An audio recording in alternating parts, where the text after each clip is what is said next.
ஓம் சாந்தி 2-3-2021 சாக்கார முரளி. இன்று பாபா கூறுகிறார், இனிமையான குழந்தைகளே, சத்கதி பெறுவதற்கு தேகத்தின் அனைத்து தர்மங்களையும் தியாகம் செய்து ஆத்ம அபிமானி ஆகுங்கள். என்னை மட்டும் நினைவு செய்யுங்கள் என்ற அனைத்தையும் விட மிகவும் தனிப்பட்ட வழி உங்களுக்கு கிடைத்திருக்கிறது. கேள்வி: யார் பரமாத்மா பெயர் உருவம் இல்லாதவர் என்று சொல்கிறார்களோ அவர்களிடம் நீங்கள் எந்த கேள்வியை கேட்க முடியும்? பதில்: அர்ஜுனனுக்கு அகண்ட ஜோதி ஸ்வரூபத்தின் காட்சி கிடைத்தது. அப்போது அதை பார்த்து போதும் நிறுத்துங்கள், பொறுத்து கொள்ள முடியவில்லை என்று சொன்னதாக கீதையில் காட்டுகிறார்கள். அப்படி இருக்கும் போது பெயர் உருவத்திலிருந்து எப்படி விலகி இருக்க முடியும் என்று அவர்களிடம் கேளுங்கள். நான் உங்களுடைய தந்தை என்று பாபா சொல்கிறார்.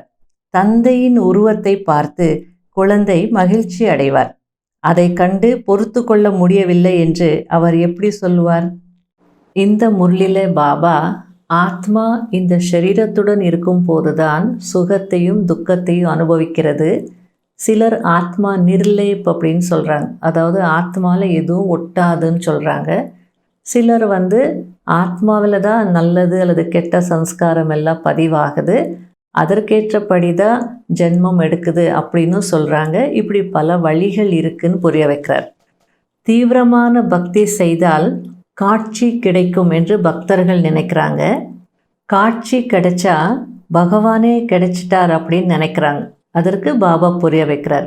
தீவிரமான பக்தி செய்யும் போது அவங்களுக்கு இப்போ லக்ஷ்மியினுடைய பூஜை செய்கிறாங்க அப்படின்னா காட்சி கிடைக்கும், அவ்வளோதான். அல்பகால சுகம் கிடைக்குது, ஆனால் முக்தியோ ஜீவன் முக்தியோ அடைய முடியாது அப்படின்னு புரிய வைக்கிறார். பரமாத்மா தான் எல்லாரையும் கீழே அனுப்புகிறார் அப்படின்னு சொல்கிறாங்க. அதுக்கு பாபா சொல்கிறார், இது புரிஞ்சுக்க வேண்டிய விஷயம். இது ட்ராமா, ஒரு அனாதி ட்ராமா. இது உருவாக்கப்பட்டிருக்கு, மற்றபடி நான் யாரையும் அனுப்புறதில்லை அப்படின்றார். வர்தானத்தில் பாபா அழகாக புரிய வைக்கிறார். ஒவ்வொரு குலத்திற்கும் சில மரியாதைகள் இருக்கும், அதுபோல் பிராமண குலத்திற்கு கூட சில மரியாதைகள் இருக்குது. அந்த நியமங்கள் அல்லது மரியாதைகள் இந்த கோட்டுக்கு வெளியே வந்துட்டீங்க அல்லது அதை மீறி நடந்தீங்க அப்படின்னா தந்தையினுடைய துணையினுடைய அனுபவத்தை செய்ய முடியாது. அப்போ குழந்தைகளாகுவதற்கு பதிலாக வேண்டக்கூடிய பக்தர்கள் ஆயிடுவீங்க அப்படின்றார். பிராமணர் என்றாலே தெய்வீக மற்றும் அலௌகீக பிறவி எடுத்த மரியாதை புருஷோத்தமர். ஆகையால் எப்போவுமே கோட்டுக்குள்ளேயே இருங்க. எண்ணத்தில் கூட எந்த கவர்ச்சிக்கு வசமாகி மரியாதைகள் இந்த கோட்டை தாண்டி வெளியே வரக்கூடாது அப்படின்றார். முரளியின் பாடல்: உங்கள் வாசலில் பகவான் நின்று கொண்டிருக்கிறார், பக்தர்களே மடியை நிரப்பிக்கொள்ளுங்கள். ஓம் சாந்தி. நாங்கள் மிகவும் ஏழைகளாகிவிட்டோம். ஓ தந்தையே, எங்கள் அனைவருடைய மடியையும் நிரப்புங்கள் என்று பக்தர்கள் சொல்கிறார்கள். ஜென்ம ஜென்மங்களாக பக்தர்கள் பாடிக்கொண்டே இருக்கிறார்கள். சத்தியுகத்தில் பக்தி இருப்பதில்லை, அங்கே தூய்மையான தேவி தேவதைகள் இருப்பார்கள். பக்தர்களை ஒருபோதும் தேவதைகள் என்று சொல்வதில்லை. யார் சொர்க்கவாசி தேவி தேவதைகளாக இருந்தார்களோ அவர்கள் மறுபிறவி எடுத்து எடுத்து நரகவாசியாக, பூஜாரியாக, பக்தராக, ஏழையாக ஆகியிருக்கிறார்கள். தந்தை அமர்ந்து குழந்தைகளுக்கு புரிய வைக்கிறார். தந்தையை ஒரு மனிதர் கூட அறியவில்லை. தந்தை எப்போது வருகிறாரோ அப்போதுதான் தன்னுடைய அறிமுகத்தை கொடுக்க முடியும். அனைத்து பக்தர்களுக்கும் பகவான் ஒருவரே, மற்ற அனைவரும் பக்தர்கள். சர்ச்சுக்கு செல்கிறார்கள் என்றால் அவர்களும் பக்தர்கள் தானே. இந்த நேரம் அனைவரும் தூய்மையற்றவர்களாக, தமோ பிரதானமாக இருக்கிறார்கள். ஆகையால்தான் தூய்மையற்றவர்களை தூய்மையாக்கக்கூடியவரே வாருங்கள். ஓ தந்தையே, பக்தர்களாகிய எங்களுடைய மடியை நிரப்புங்கள் என்று அனைவரும் அழைக்கிறார்கள். பக்தர்கள் பகவானிடம் செல்வம் கேட்கிறார்கள். குழந்தைகளாகிய நீங்கள் எதை கேட்கிறீர்கள்? பாபா, நீங்கள் எங்களை சொர்க்கத்தின் எஜமானர் ஆக்குங்கள் என்று சொல்கிறீர்கள். அங்கே அளவற்ற செல்வம் இருக்கும், தங்க வைரங்களால் ஆன மாளிகை இருக்கும்.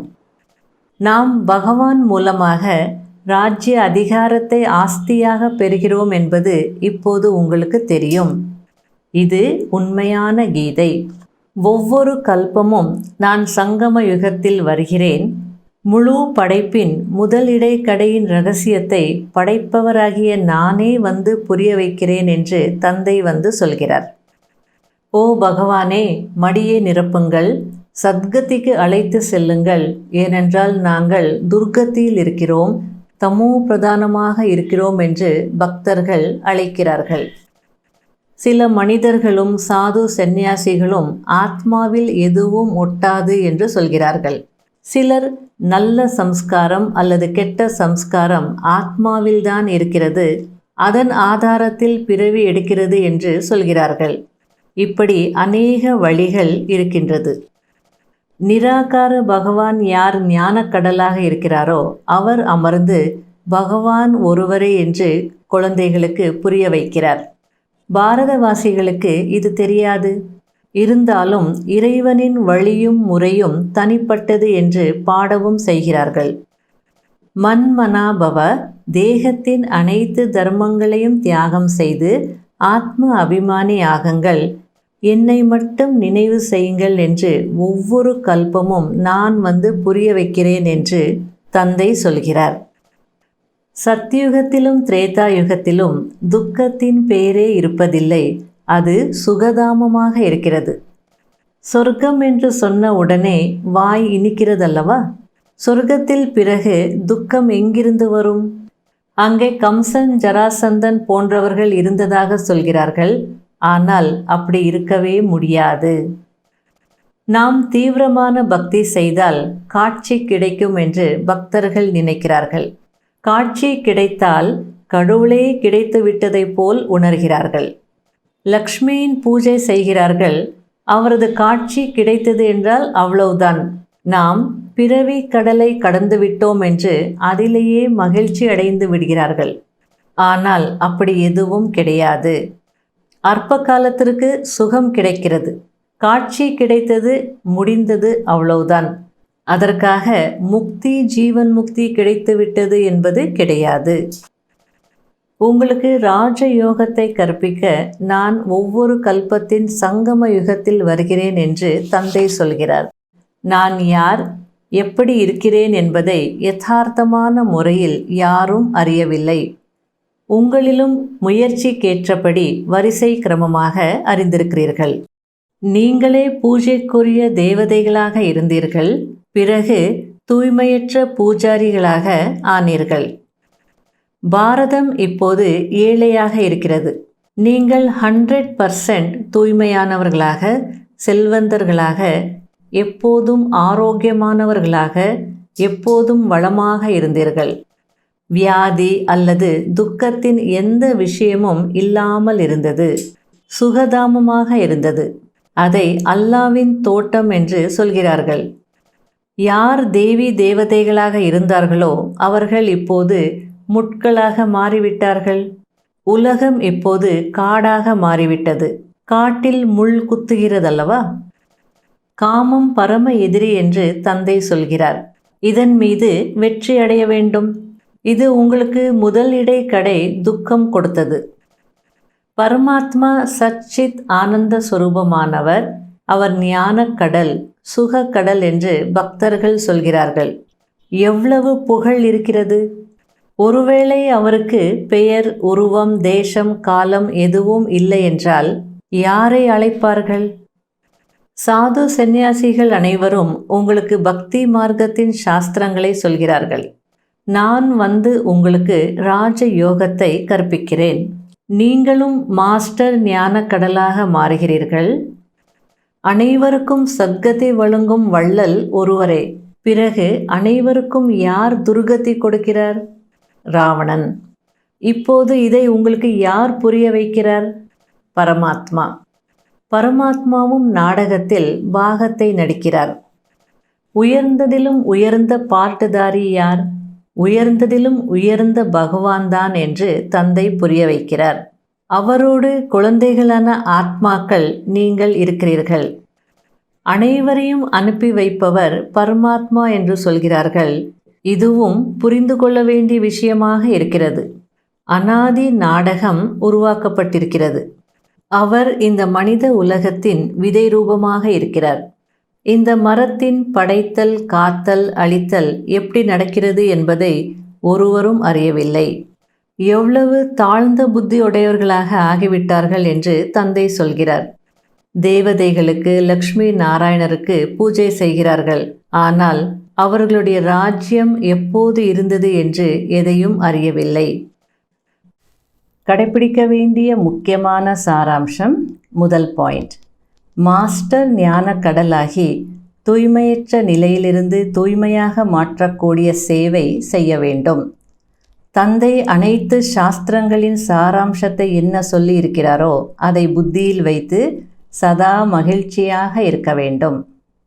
2வது பாயிண்ட், ஒரு தந்தையின் ஸ்ரீமத்தை ஒவ்வொரு நேரமும் நடைமுறையில் கொண்டு வர வேண்டும். தேகத்தின் அனைத்து தர்மங்களையும் தியாகம் செய்து ஆத்ம அபிமானி ஆகுவதற்கு முயற்சி செய்ய வேண்டும். வரதானம், உங்களுடைய தெய்வீக அலௌகீக பிறவியின் நினைவு மூலமாக மரியாதைகளின் கோட்டுக்குள் இருக்கக்கூடிய மரியாதா புருஷோத்தமர் ஆகுங்கள். எப்படி ஒவ்வொரு குலத்திற்கும் மரியாதைகளின் கோடு இருக்கிறதோ அதே போல பிராமண குலத்திற்கும் மரியாதைகளின் கோடு இருக்கிறது. பிராமணர் என்றால் தெய்வீக மற்றும் அலௌகீக பிறவி எடுத்த மரியாதா புருஷோத்தமர். அவர்கள் எண்ணத்தில் கூட ஏதாவது கவர்ச்சிக்கு வசமாகி மரியாதைகளுக்கு களங்கம் விளைவிக்க முடியாது. யார் மரியாதைகளின் கோட்டிற்கு எண்ணத்திலும் களங்கம் விளைவிக்கிறாரோ அவர் தந்தையின் உதவியை அனுபவம் செய்ய முடியாது. அப்போது குழந்தையாக இருப்பதற்கு பதிலாக வேண்டக்கூடிய பக்தராக மாறிவிடுகிறார். பிராமணர் என்றாலே கூப்பிடுவது, கேட்பது எல்லாம் முடிந்தது.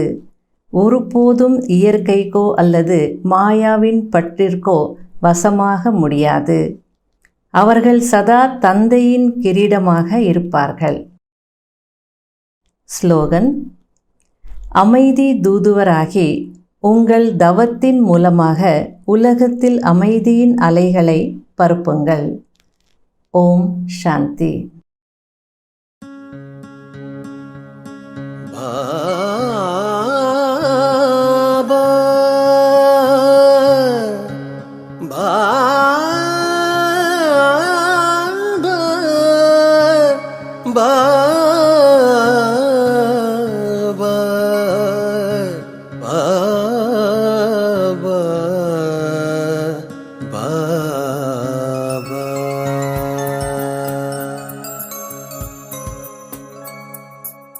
சுடர்விடும் ஜோதியிலே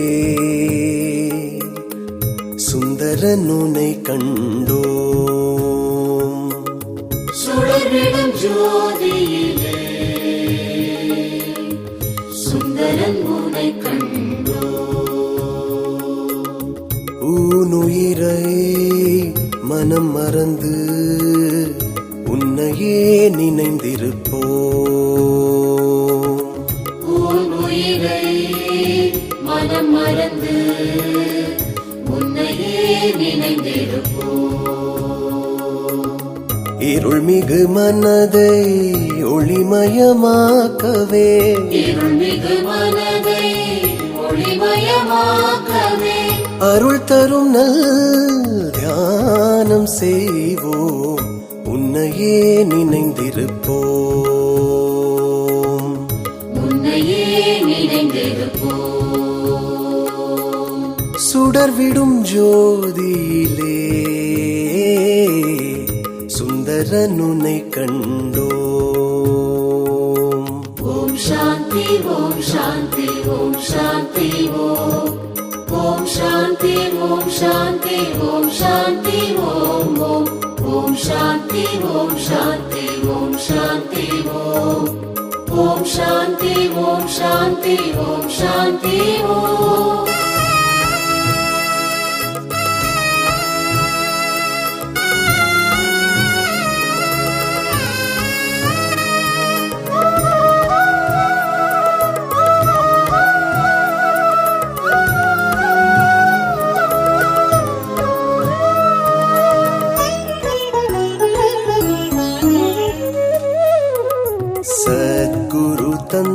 உடையவர் சச்சிதானந்த சிவம் சர்வகுணங்களென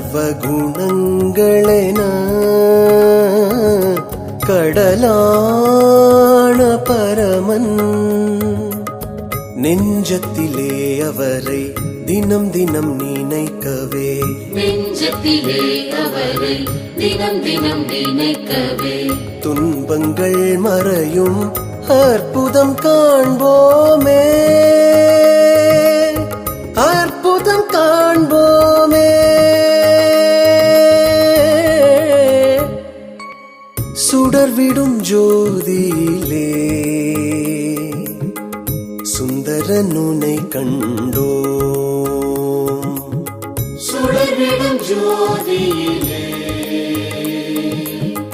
சுந்தரன் உன்னை கண்டோம் ஊனுயிரை மனம் மறந்து உன்னையே நினைந்திருப்போம் உயிரை மனம் மறந்து உன்னையே நினைந்திருப்போம் இருள்மிகு மனதை ஒளிமயமாக்கவே இருள்மிகு மனதை ஒளிமயமாக்கவே அருள் தரும் நல் தியானம் செய்வோம் உன்னையே நினைந்திருப்போம் உன்னையே நினைந்திருப்போம் சுடர்விடும் ஜோதியிலே சுந்தரன் உன்னை கண்டோம்